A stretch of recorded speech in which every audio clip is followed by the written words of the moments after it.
हरे कृष्णा दोस्तों, आज हम आपको सुनाएंगे गर्ग संहिता के गोलोक खंड के 6ठे अध्याय की कथा। मेरी आप सभी से विनती है, कृपया इस कथा को अधूरा न छोड़ें, क्योंकि अधूरी कथा पढ़ने से पाप लगता है। दोस्तों, अगर आप इस चैनल पर नए आए हो तो इस चैनल को सब्सक्राइब करके एक बार प्रेम से लिखिए राधे राधे। मेरी भगवान श्री कृष्ण से प्रार्थना है, जो भी इस कथा को सुने उसकी सारी मनोकामनाएं श्री राधा कृष्ण पूर्ण करें। दोस्तों, गर्ग संहिता के पढ़ने या कथा सुनने का ही अनंत फल बताया गया है। दोस्तों, चलिए कथा शुरू करते हैं। कालनेमी के अंश से उत्पन्न कंस के महान बल, पराक्रम और दिग्विजय का वर्णन। राजा बहुलाक्ष ने कहा, देव श्रोमणि, यह महान बल और पराक्रम में संपन्न कंस पहले किस दैत्य नाम से व्याख्यात था? आप इसके पूर्व जन्मों और कर्मों का विवरण मुझे सुनाइए। श्री नारद जी कहते हैं, राजन, पूर्व काल में समुद्र मंथन के अवसर पर महान असुर कालनेमी ने भगवान विष्णु के साथ युद्ध किया। उस युद्ध में भगवान ने उसे बलपूर्वक मार डाला। उस समय शुक्राचार्य जी ने अपनी संजीवनी विद्या से बल से उसे पुनः जीवित कर दिया। तब वह पुनः भगवान विष्णु से युद्ध करने के लिए मन ही मन उद्युक्त करने लगा। उस समय वह दानव मंदराचल पर्वत के समीप तपस्या करने लगा। प्रतिदिन दूब का रस पीकर उसने देवेश्वर ब्रह्मा जी की आराधना की। देवताओं के कालनेमी से 100 वर्ष बीत जाने पर ब्रह्मा जी उसके पास गए। उस समय कालनेमी शरीर में केवल हड्डियां ही रह गई थीं और उस पर धीमे की चढ़ गई थीं। ब्रह्मा जी ने उससे कहा, वर मांगो। कालनेमी ने कहा, इस ब्रह्मांड में जो महाबली देवता स्थित हैं, उन सबके मूल भगवान विष्णु हैं। उन संपूर्ण देवताओं के हाथों से मेरी मृत्यु न हो। ब्रह्मा जी ने कहा, दैत्य, तुमने जो उत्कृष्ट बल मांगा है वह तो अत्यंत दुर्लभ है, तथापि किसी दूसरे समय तुम्हें यह प्राप्त हो सकता है। मेरी वाणी कभी झूठी नहीं हो सकती। श्री नारद जी कहते हैं, राजन, फिर वही कालनेमी नामक असुर पृथ्वी पर उग्रसेन की स्त्री पद्मावती के गर्भ से उत्पन्न हुआ। कुमार अवस्था में ही वह बड़े बड़े पहलवानों के साथ कुश्ती लड़ा करता था। एक समय की बात है, मगध राज जरासंध दिग्विजय के लिए निकला। यमुना नदी के निकट इधर उधर उसकी छावनी पड़ गई। उसके पास कुबरया पीर नामक एक हाथी था, जिसके 1000 हाथियों के समान शक्ति थी। उसके गढ़ स्थल में मड चू रहा था। एक दिन उसने बहुत सी साकरों को तोड़ डाला और शिविर से बाहर की ओर दौड़ चला। शिविरों और गृहों और पर्वतीय तटों को तोड़ता फोड़ता वह रंगभूमि या अखाड़े में पहुंच गया, जहाँ कंस कुश्ती लड़ रहा था। उसके आने पर सभी शूरवीर भाग चले। उसे आया देख कंस ने उस हाथी की सूंड पकड़ी और पृथ्वी पर गिरा दिया। इसके बाद कंस ने कुबराया पीरा को पुनः दोनों हाथों से पकड़कर घुमाया और जरासंध की सेना में, जो वहां से बहुत दूर थी, वहां फेंक दिया। मगध नरेश जरासंध कंस के इस अद्भुत बल को देखकर अत्यंत प्रसन्न हुआ और उसने अष्टि तथा प्राप्ति नामक अपनी 2 परम सुंदरी कन्याओं का विवाह उसके साथ करा दिया। उस जरापुट ने 1 अरब घोड़े, 1 लाख हाथी, 3 लाख रथ और 10,000 दासियां कंस को दहेज में दी। कंस द्वंद्व युद्ध का प्रेमी था। अपने बाहुबल के मद से अकेला ही दंड युद्ध के लिए उन्मत्त वह प्रचंड पराक्रमी वीर महेशमतीपुरी में गया। महेशमती नरेश 5 पुत्र प्रख्यात मल्ल थे और मल्ल युद्ध में विजय पाने का हौसला रखते थे। उनके नाम थे चारूर, मुष्टिक, कूट, सल और तौसल। कंस ने साम नीति का आश्रय ले प्रेम पूर्वक उनसे कहा, तुम लोग मेरे साथ मल्ल युद्ध करो। यदि तुम्हारी विजय हो जाएगी तो मैं तुम्हारा सेवक बन जाऊंगा, और कदाचित मेरी विजय हो गई तो तुम सबको मेरा सेवक बनना होगा। वहाँ जितने भी नागरिक महान पुरुष थे, उन सबके सामने कंस ने इस प्रकार की प्रतिज्ञा की और विजय पाने की इच्छा रखने वाले उन वीरों के साथ मल्लयुद्ध आरंभ कर दिया। जो ही चारूर आया, यादेश्वर कंस ने उच्च स्वर में गर्जना करते हुए उसे पकड़कर पृथ्वी पर दे मारा। उसी क्षण मुष्टि भी वहाँ आ गया। वह रोष से मुक्का ताने हुए था। कंस ने उसे भी एक ही मुक्के से धराशायी कर दिया। अब कूट आया। कंस ने उसके दोनों पैर पकड़ लिए और जमीन पर दे मारा। फिर टाल ठोकता हुआ सल भी दौड़कर आया। कंस ने उसे एक हाथ से पकड़ा और जमीन पर पटक कर घसीटने लगा। इसके बाद कंस ने तौसाल के दोनों हाथ बलपूर्वक पकड़ लिए और जमीन पर पटक दिया। फिर तत्काल उठाकर 10 योजन की दूरी फेंक दिया। इस प्रकार यादेश्वर कंस उन सभी वीरों को अपना सेवक बनाकर मेरे अर्थात नारद जी के कहने से उन योद्धाओं के साथ उसी क्षण श्रेष्ठ पर्वत प्रवसनगिरी पर जा पहुंचा। वहाँ वह वानर द्रविड़ को अपना अभिप्राय बताकर उसके साथ 20 दिनों तक अभिविराम युद्ध करता रहा। द्रविड़ ने पर्वत की चट्टान उठाकर उसे कंस के मस्तक पर फेंका, किंतु कंस ने उस शिलाखंड को पकड़कर उसी के ऊपर चढ़ा दिया। तब द्रविड़ कंस पर मुक्के से प्रहार करके आकाश में उड़ गया। कंस ने भी उसका पीछा करके उसे पकड़ लिया और लाकर जमीन पर पटक दिया। कंस ने प्रहार से द्रविड़ को मूर्छा आ गई। उसकी सारी उत्साह शक्ति जाती रही, हड्डियां चूर चूर हो गई। फिर तो वह कंस का सेवक बन गया। तदंतर कंस द्रविड़ के साथ वहां से ऋषिमुख वन में गया। वहां केसी नाम से व्याख्यात एक महादैत्य रहता था, जिसकी घोड़े के समान आकृति थी। वह बादल के समान गरजता था। उसकी मुक्की की मार से अपने बस में करके कंस उस पर सवार हो गया। इस प्रकार वह महान पराक्रमी कंस महेंद्रगिरि पर जा पहुंचा। दानवराज कंस ने उस पर्वत को 100 बार उखाड़कर ऊपर को उठा लिया। वह वहां रहने वाले मुनिवर परशुराम जी के, जिनके नेत्र क्रोध से लाल थे और जो प्रलयकाल के सूर्य के भांति तेजस्वी थे, चरणों में मस्तक झुकाया और बार बार उनकी प्रदक्षिणा की। फिर उनके दोनों चरणों में वह लेट गया। तब अत्यंत उग्र दृष्टि वाले परशुराम क्रोध अग्नि शांत हो गई। वे बोले, रे कीट, ले बदरिया के बच्चे, तू मच्छर के समान तुच्छ है। तू बल के घमंड में चूर रहने वाला दुष्ट क्षत्रिय है। मैं आज ही तुझे मौत के मुख में भेजता हूँ। देख, मेरे पास यह महान धनुष है। इसकी गुरुता लाख भार लगभग 3 लाख मन के बराबर है। त्रिपुरासुर से युद्ध के समय भगवान विष्णु ने यह धनुष भगवान शंकर को दिया था। फिर क्षत्रियों का विनाश करने के लिए यह शंकर जी ने मुझे दिया था। यदि तू इसे चला सका तब तो कुशल है, यदि नहीं चला सका तो तेरे सारे बल का विनाश कर दूंगा। परशुराम जी की बात सुनकर कंस ने उस धनुष को, जो 60 तार के बराबर था, उसे उठा लिया और परशुराम जी के देखते देखते उसे लीला पूर्वक चढ़ा दिया। फिर कान तक खींच कर उसे 100 बार फैलाया। उसकी प्रत्यंचा के खींचने पर बिजली की गड़गड़ाहट के समान टंकाल शब्द होने लगा। उसकी भीषण ध्वनि से 7 लोकों और पाताल लोकों के साथ पूरा ब्रह्मांड गूंज उठा। दिग्गज विचलित हो गए। तारागण टूट टूट कर जमीन पर गिरने लगे। फिर कंस ने धनुष को नीचे रख दिया और परशुराम जी को बारंबार प्रणाम करके कहा, भगवान, मैं क्षत्रिय नहीं हूँ, मैं आपका सेवक दैत्य हूँ, आपके दासों का दास हूँ। पुरुषोत्तम, मेरी रक्षा कीजिए। कंस की ऐसी प्रार्थना सुनकर परशुराम जी प्रसन्न हो गए। फिर वह धनुष उन्होंने कंस को ही दे दिया। परशुराम जी ने कहा, यह धनुष भगवान विष्णु का है। इसे जो तोड़ देगा वही यहाँ साक्षात परिपूर्णतम पुरुष है। उसी के हाथ में तुम्हारी मृत्यु होगी। श्री नारद जी कहते हैं, राजन, तदंतर बल के मद से उन्मत्त रहने वाला कंस मुनिवर परशुराम जी को प्रणाम करके भूतल पर विचरने लगा। किन्हीं राजाओं ने उसके साथ युद्ध नहीं किया, सबने उसे कर देना स्वीकार कर दिया। अब कंस समुद्र के तट पर गया। वहाँ अघासुर नामक एक दानव रहता था, जो सर्प के आकार का था। वह फुरफुराकर और लपल पाटी जीभ से चाटता सा दिखाई देता था। वह आकाल में कंस को डसने लगा। वह देख पराक्रमी दैत्यराज ने निर्भयता पूर्वक उसे पकड़ा और धरती पर पटक दिया। फिर उसे अपने गले की माला बना लिया।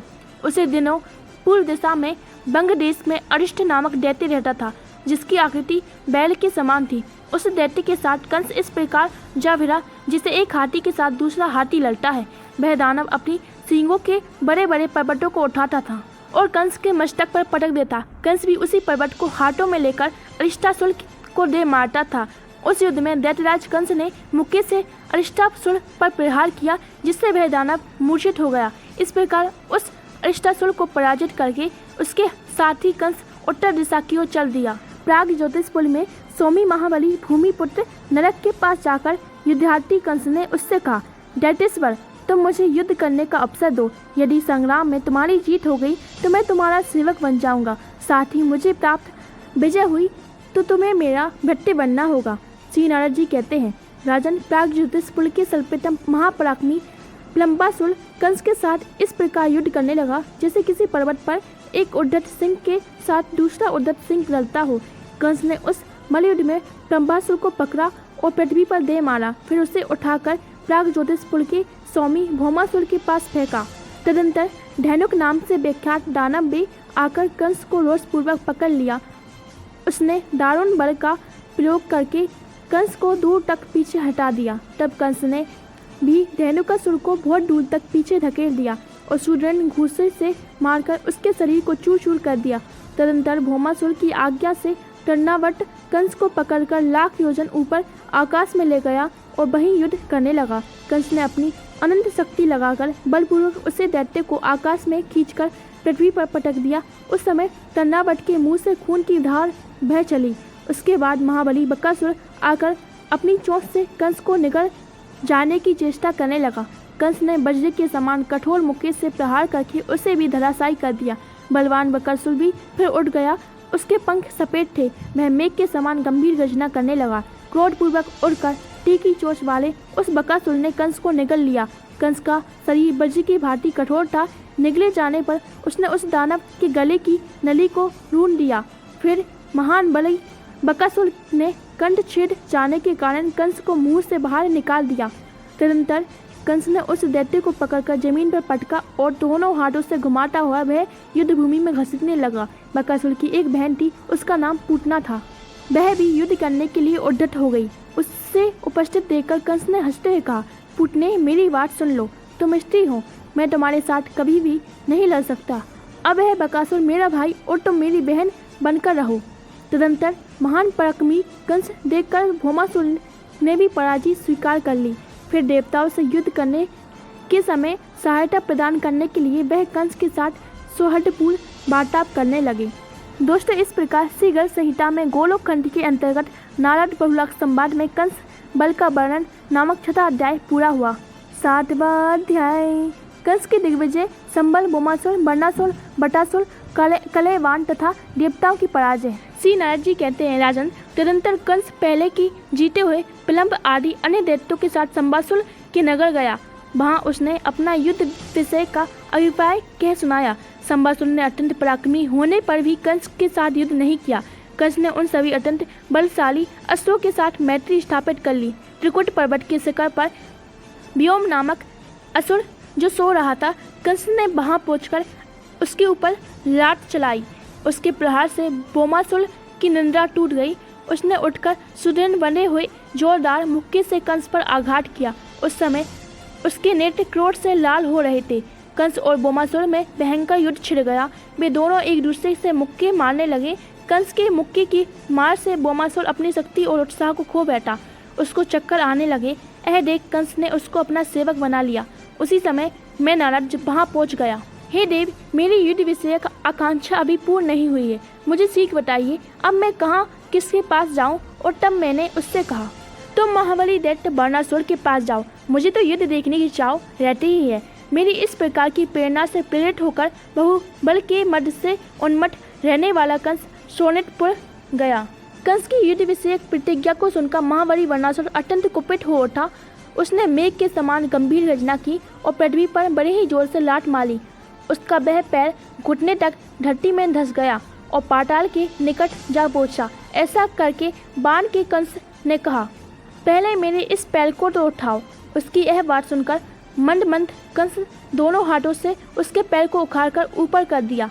उसका पराक्रम बड़ा प्रचंड था, जैसे हाथी गरे हुए कठोर दंड या खंभे को अनायास उसे उखाड़ लेता है। उसी प्रकार कंस ने बर्णासुर के पैर को खींचकर ऊपर कर दिया। उसके पैर की उखड़ते ही पृथ्वी लोक और सातों पाताल हिल उठे। अनेक पर्वत धराशायी हो गए और सुदृढ़ दिग्विजय भी अपने स्थान से विचलित हो गई। अब बर्णासुर को युद्ध के लिए युद्ध हुआ देख भगवान शंकर स्वयं वहां आ गए और सबको समझाया, युद्ध रोक दो। फिर उन्होंने बड़ी नंदन बाण से कहा, दैत्यराज, भगवान श्री कृष्ण को छोड़कर भूतल पर दूसरा कोई ऐसा वीर नहीं है जो युद्ध में तुमसे जीत सके। परशुराम जी ने इसे ऐसा वर दिया है और अपना वैष्णव धनुष भी अर्पित कर दिया। श्री नारद जी कहते हैं, राजन, यो कहकर साक्षात महेश्वर सिर्फ कंस और बर्णासुर में तत्काल बड़ी शांति के साथ मनोरम सौहार्द स्थापित कर दिया। तदंतर पश्चिम दिशा में महासुर वत्स नामक सुनकर कंस वहां गया। उस दैत्य राज ने बछड़े के रूप में धारण कर कंस के साथ युद्ध छेड़ दिया। कंस ने उस बछड़े की पूंछ पकड़ी और पृथ्वी पर दे मारा। इसके बाद उसने निवासभूत पर्वत को अपने अधिकार में करके कंस के मलेच्छ देशों पर धावा किया। मेरे मुख से महाबली दैत्य कंस के आक्रमण का समाचार सुनकर कलेवान उसका सामना करने के लिए निकला। उसकी दाढ़ी मूछ का रंग लाल था और उसके हाथ में गदा थी। कंस ने भी लाख बार लोहे की बनी हुई अपनी गदा लेकर यवनराज पर चलाई और सिंह के समान गर्जना की। उस समय कंस और कलेवान के बीच बड़ा भयानक गदा युद्ध हुआ। दोनों की गदाओं ने आग की चिंगारियां बरस रही थी। वे दोनों ही गदाएं परस्पर टकराकर चूर चूर हो गईं। तब कंस ने कलेवान को पकड़कर उसे धरती पर दे मारा और पुनः उठाकर उसे पटक दिया। इस तरह उसने इस यवन को मृतक तुल्य बना दिया। यह देख कलेयवन सेना कंस पर बाणों की वर्षा करने लगी। तब बलवान दैत्यराज कंस ने गदा की मार से उस सेना को कचमूल निकाल दिया।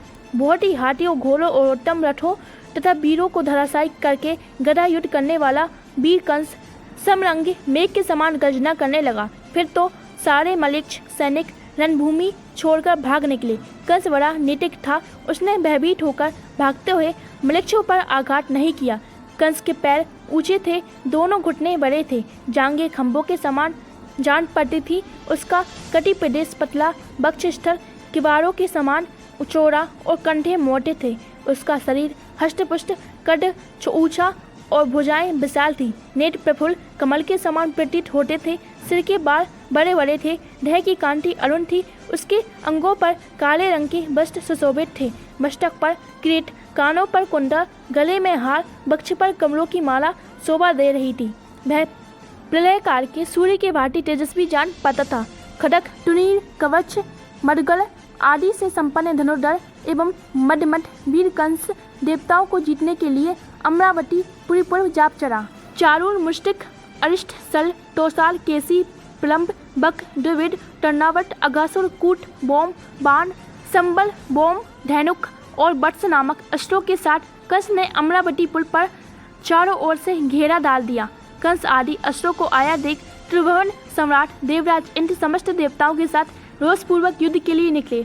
उन दोनों दलों में भयंकर और रोमांचकारी तोड़मूल युद्ध होने लगा।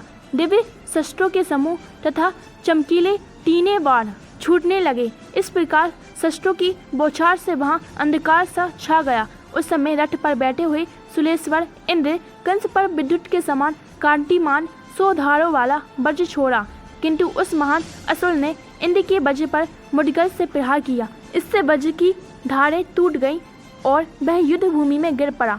तब वज्रधारी वज्र छोड़कर बड़े रोष के साथ तलवार हाथ में ले ली और भयंकर सिंहनाद करके तत्काल कंस के मस्तक पर प्रहार किया।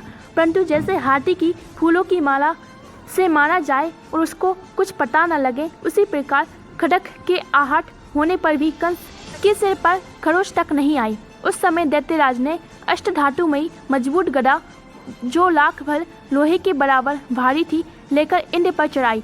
उस गदा को अपने ऊपर आती देख देवेंद्र ने तत्काल हाथ पकड़ लिया और उसे उस दैत्य पर ही दे मारा।